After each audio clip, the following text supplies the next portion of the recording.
সম্মানিত ভিউয়ার্স, এই মুহূর্তে তুলে ধরছি ব্রাহ্মণবাড়িয়া জেলার নাসিরনগর উপজেলা পূর্বা গ্রামের ঐতিহ্যবাহী কল্লোল গুরুস্থান দিঘি। আসসালামু আলাইকুম ইয়া আহলাল কুবুরি ইয়াগফিরুল্লাহ লানা ওয়া লাকুম। সবকিছু থেকে পালানো যায়, মৃত্যু থেকে কেউ পালানোর উপায় নাই।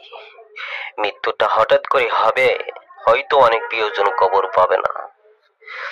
প্রায় 10 একর ভূমি নিয়ে পৃথিবী ছেড়ে স্থায়ী ঠিকানা পুরবাগ চান্দেরপাড়া মগ্গলপুর করগ্রাম শান্তিপুরবাসীর চিরস্থায়ী সমাধিস্থল কল্লোর দিঘি গুরুস্থান পরপারে পাড়ি জমিয়েছেন হাজার হাজার লক্ষাধিক আপনা আমার মায়া মহব্বতের আপনজনরা। এই খোলা আকাশের ছায়াতলে মাটির নিচে শুয়ে আছেন যারা সকলের আত্মার মাগফিরাত কামনা করছে।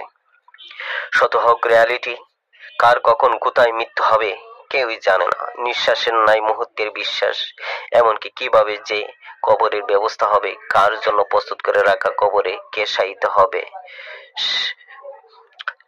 সবই পরম দয়াময় স্রষ্টা মহান বিচারপতির উপরে নির্ভর করে।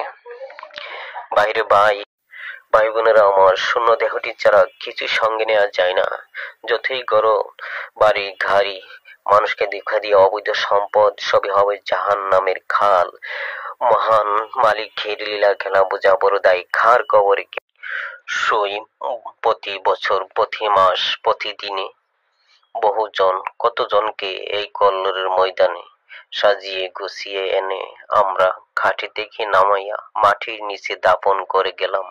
এমনকি নিজের বাবাকেও 2008 সনে, মাকে 2003 সনে, দাদা দাদি সহ মায়া মহব্বতের ক্ষত আপনজন পাড়া প্রতিবেশী সহ আশেপাশে দূরের এলাকার হাজার হাজার মানুষ এখানে আছেন শুয়ে, কেউ তো আর পৃথিবীতে ফিরে আসলো না, চিরবিদায় নিল।